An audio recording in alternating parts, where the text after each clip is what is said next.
Mga artistang may planong magpakasal ngayong 2024. Number 1. Sam Milby at Katrina Gray. Noong May 2024 marami netizens ang nakapansin na wala na sa Instagram post ang engagement photos nilang dalawa. Dahil dito marami ang napatanong ng mga fans kung matutuloy pa ba ang pagpapakasal ng dalawa. Sa kabila ng mga post na ito, nanatili pa rin kay Sam Milby ang engagement photo nila, na nagdideklarang pagmamahalan nilang dalawa. February 2024 kinumpirma ng talent agency nila na dumadaan ang dalawa ng pagsubok. Ikinatawa naman ng mga fans dahil nakita nilang magkasama ang dalawa noong April 2024 na nagdi-date. Number 2. Julia Barreto and Gerald Anderson.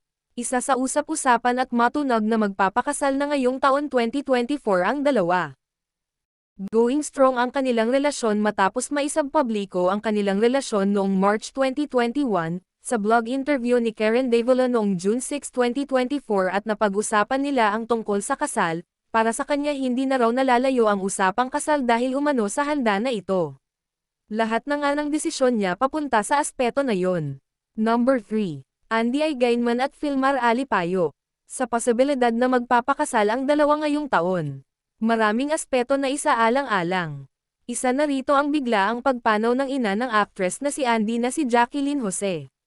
Dagdag pa dito ang pangangailangan ni Filmar, sumailalim sa medical procedure, maaring nagdulot ng agam-agam, pangamba sa kanilang pamilya at kaibigan, at bagamat sumusubok sa kanilang relasyon, maaring tuloy-tuloy pa rin ang kanilang pagpapakasal ngayong taon.